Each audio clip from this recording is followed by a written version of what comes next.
Good morning students. आज हम बात करेंगे class 9 Hindi chapter number 7 Mahadev Verma के चैप्टर जो चल रहा था। मेरे बचपन के दिन बात कर रहे थे। तो अभी तक हमने देखा था कि इन्होंने अपने बचपन से जुड़े हुए विद्यालय जीवन से जुड़े हुए कुछ किस्सों का हमारे सामने रोचक वर्णन किया है। और छात्रावास जीवन में यानी जब वह विद्यालय में एक क्रॉस्टवेथ गर्ल्स कॉलेज में जब वह दाखिला लेती है तो वहाँ हॉस्टल यानी छात्रावास में जब वह रहती है तो छात्रावास में रहने के दौरान जो कई अपनी सहपाठियों का उन्होंने जिक्र किया था। तो उसमें एक बड़ा नाम जो हमारे बीच आता था वो था सुभद्रा कुमारी का। वह उनसे मतलब कक्षा में दर्जे की बात करें तो 2 कक्षा ऊपर से थी, यानी उपले 2 दर्जे की कक्षा में वो पढ़ती थी और लेखिका की रूममेट रही थी हमारी महादेव वर्मा की। तो धीरे धीरे देखिए इन्होंने जो अपने जीवन के बारे में बताया कि उस समय की बात करते थे कि इनके कुल में इनका जन्म जो कितने समय बाद होता है तो इनकी परवरिश लाड़ प्यार इन्हें काफ़ी कुछ मिलता है। तो इनकी खूब जो है एक पुत्री का जन्म जिस परिवार में होता है काफ़ी सम्मानित जीवन। और घर के वातावरण का जिक्र किया था कि घर में इनके बाबा जो थे वे उर्दू फारसी जानते थे, पिताजी थे वे अंग्रेजी के जानकार थे। जो इनकी माता जी थी वे जबलपुर से आई थी और हिंदी की जानकार रही थी। इस कारण से लेखिका का हिंदी पढ़ना लिखना काफ़ी रोचक रहा था और आगे जाकर इस विषय में आगे कविताएं लिखने लगी थी। तो सुभद्रा जी से जब इनका परिचय होता है तो सुभद्रा जी का उस समय नाम काफ़ी बड़ा हो जाता है क्योंकि वे कविताएं लिखती रही थी। तो धीरे धीरे महादेव वर्मा ने भी अपने माता के सहयोग से धीरे धीरे कभी की तुकबंदी करते करते कई कविताओं के लेख लिखे थे। आगे जाकर सुभद्रा जी को जब ये मालूम होता है तो इनकी काफ़ी सहायता करती है। तो धीरे धीरे इनकी पत्रिकाओं में इनकी कविताएं छपती है, आगे कई कवि सम्मेलनों में जाती है।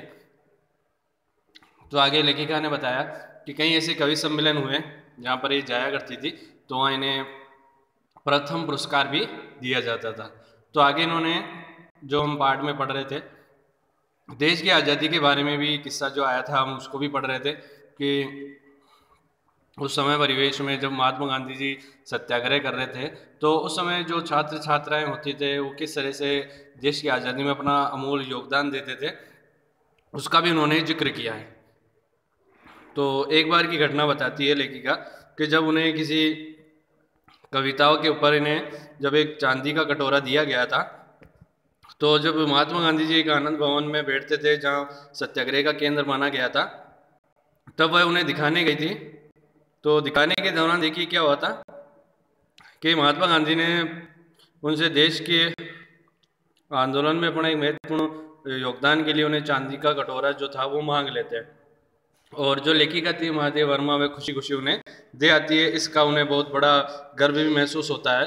तो आगे जब उनकी सुभद्रा जी के बारे में बताया कि सुभद्रा जी का जैसे ही उनका शिक्षा उस कॉलेज से संपन्न हो जाती है तो वो वहाँ से चली जाती है और दूसरी एक लड़की जो थी जेबुन्निसा उनके रूम में आती है। वह थी महाराष्ट्र की, मराठी बोलती थी लेकिन मराठी के साथ साथ वह हिंदी बोलने का प्रयास करती थी। तो कुछ कुतुकबंदी या कुछ मेलजोल बढ़ा के वह बात करती थी।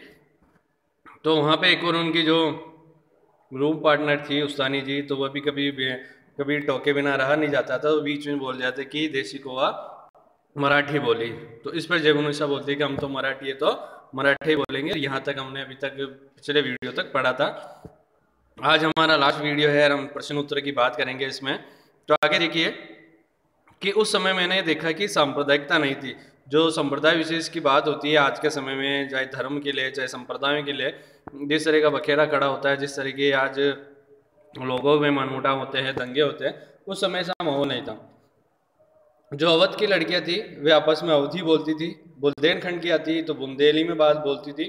कोई अंतर नहीं था और हम हिंदी पढ़ते थे, उर्दू भी हमको पढ़ाई जाती थी परंतु आपस में हम अपनी भाषा में ही बोलते थे। ये बहुत बड़ी बात थी। हम एक मेस में खाते थे, एक प्रार्थना में खड़े होते थे, कोई विवाद नहीं होता था। जब मैं विद्यापीठ आई तब तक मेरे वही क्रम चला जो आज तक चलता आ रहा है। कभी कभी बचपन के संस्कार ऐसे होते हैं कि हम बड़े तो हो जाते हैं तो तब तक चलते रहते हैं। बचपन का एक और भी संस्कार था, जहाँ हम रहते थे वहाँ जवारा के नवाब रहते थे। उनकी नवाबी छिन गई थी। वे बेचारे एक बंगले में रहते थे, उसी कंपाउंड में हम लोग रहते थे। बेगम साहिबा कहती थी हमको ताई कहो, हम लोग उनको ताई साहिबा कहते थे। उनके बच्चे हमारी माँ को चची जान कहते थे। हमारे जन्मदिन वहाँ मनाए जाते थे और उनके जन्मदिन हमारे यहाँ मनाए जाते, यानी काफ़ी मेल मिलाप उनके बीच होने लगा था। उनका एक लड़का था, उसको राखी बांधने के लिए वे कहती थी बहनों को राखी बांधनी चाहिए। राखी के दिन सवेरे से उसको पानी भी नहीं देती थी, कहती थी कि राखी के दिन बहनें राखी बांध जाए तब तक भाई को निराहार रहना चाहिए, यानी उसको बिना खाए पिए रहना चाहिए। बार बार कहलाती थी कि भाई भूखा बैठे है राखी बंधवाने के लिए। फिर हम लोग जाते थे, हमको लहरिए या कुछ मिलते थे, यानी उसके रूप में जो वस्त्र दिए जाते हैं, कपड़े दिए जाते हैं। इसी तरह मुहर्रम में हरे कपड़े उनके बनते थे तो हमारे भी बनाए जाते थे, क्योंकि जो नवाब साहब थे काफ़ी जो उनका काफ़ी दिल बड़ा था और उसमें इतना अंतर नहीं करते थे। उनके यहाँ रहती थी तो उनको अपने ही समान मानते थे और उनके लड़के से लड़की के लिए भी राखी बंधवाने का जो ताई साहिबा थी वो जिक्र किया करती थी।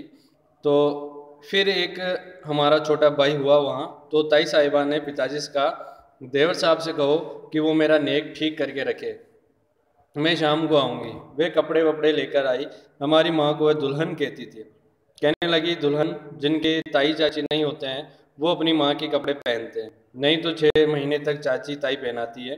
मैं इस बच्चे के लिए कपड़े लाई हूँ, ये बड़ा सुंदर है, मैं अपनी तरफ से इसका नाम मनमोहन रखती हूँ। तो यानी उस ताई साहिबा ने लकीका की भाई का क्या नाम रखा, मनमोहन। वही प्रोफेसर मनमोहन वर्मा आगे चलकर जम्मू यूनिवर्सिटी के वाइस चांसलर रहे, गोरखपुर यूनिवर्सिटी में भी रहे।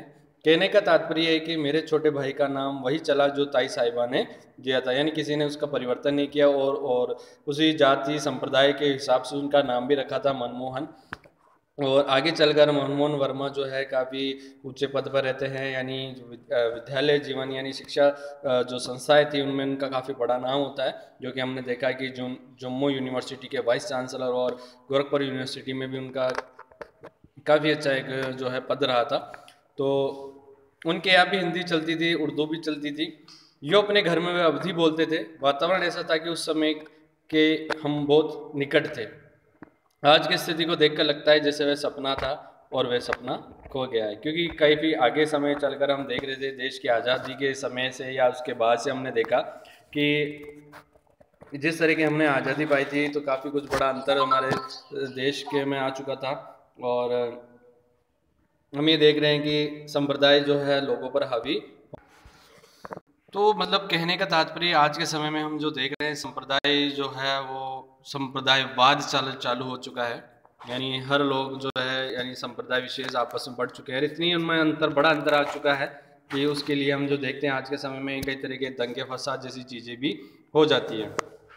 तो उस समय को देखते हुए लेखिका बताती है कि जैसे वो एक सपना ही रह गया हो और वे कहीं खो गया हो। जैसा मेलजोल का वातावरण उस समय न तो कोई जाति विशेष न कोई ऐसा संप्रदाय देखा जाता था, आपस में लोग उसी तरह मेलजोल से रहा करते थे। लेकिन आज की स्थितियाँ इतनी कठिन जटिल हो चुकी है। शायद वह सपना सत्य हो जाता तो भारत की कथा कुछ और ही होती। शायद हम ये देख रहे हैं कि जो भारत प्रगति से इतना पीछे हट चुका है तो उसका कहीं ना कहीं कारण जो है लोगों का जो है एक दूसरे संप्रदाय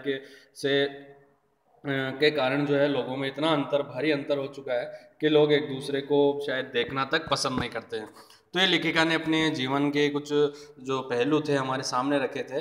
तो उन्होंने अपने जीवन के साथ साथ जो बाह्य जीवन था, सामाजिक जीवन था, उसके परिचय भी हमसे करवाया है।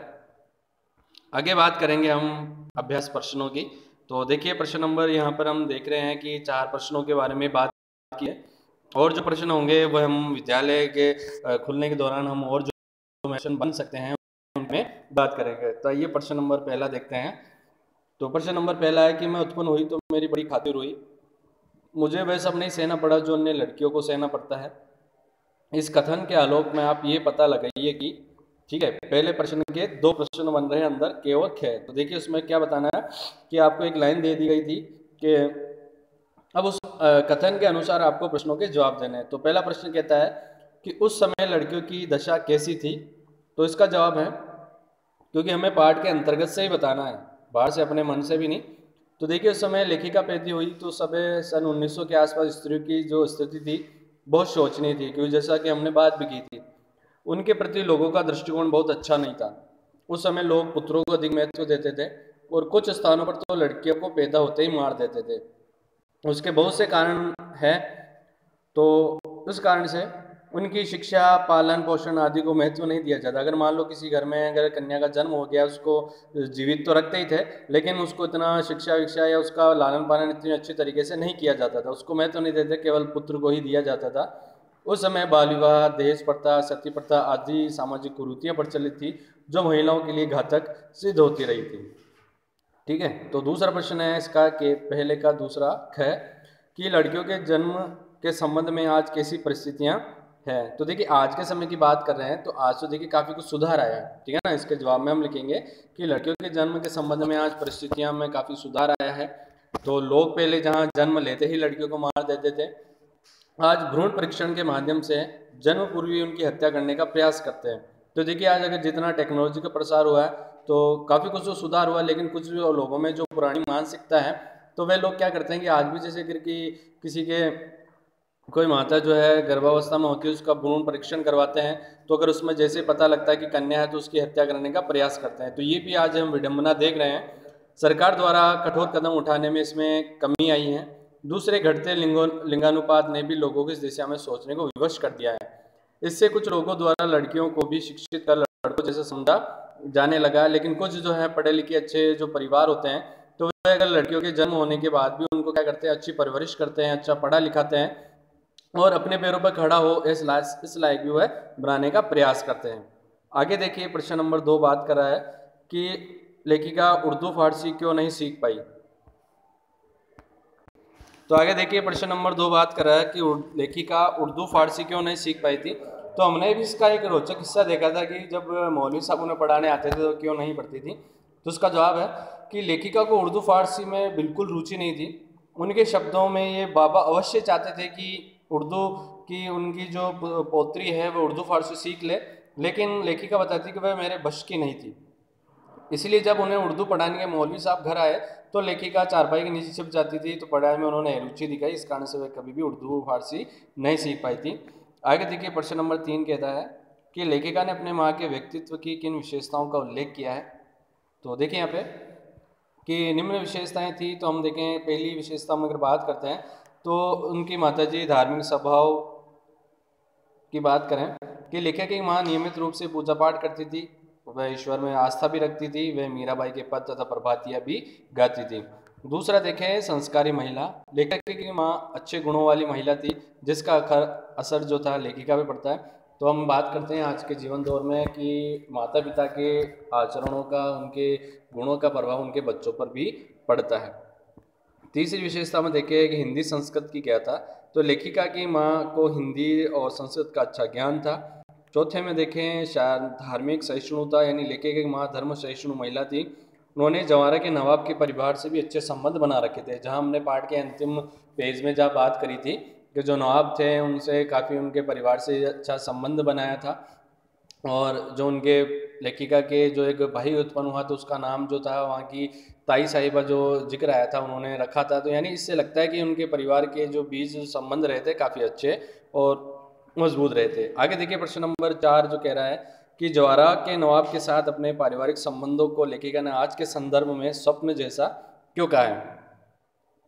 तो इसका जवाब है कि जवारा के नवाब के साथ महादेव वर्मा के पारिवारिक संबंध सगे संबंधियों से भी अधिक बढ़कर थे। जवारा की बेगम ने ही इनके भाई का नामकरण भी किया। वे हर त्यौहार पर उनके साथ घुल मिल जाती थी, और ऐसे आत्मीय संबंधों की आज के समय में कल्पना भी नहीं की जा सकती कि किसी दूसरे जाति संप्रदाय से ऐसे पारिवारिक संबंध बनाए जाए। आजकल तो हिंदू मुसलमान एक दूसरे के दुश्मन बने हुए हैं, क्योंकि हम ये देख रहे हैं कि उनमें ऐसी मानसिकता पैदा कर दी गई है कि ये तुम्हारे खिलाफ है या तुम्हारे धर्म को हानि पहुंचाने के लिए है। तो ऐसी मानसिकता, ऐसा आचरण जो है समाज में पैदा कर दिए गए हैं। तो ये थे हमारे प्रश्न, जो महत्वपूर्ण प्रश्न थे पाठ के, तो उसका हमने जिक्र किया था। पाठ आपको अच्छे समझ में आया होगा। आगे अगले वीडियो में हम नए पाठ के साथ मिलेंगे। धन्यवाद।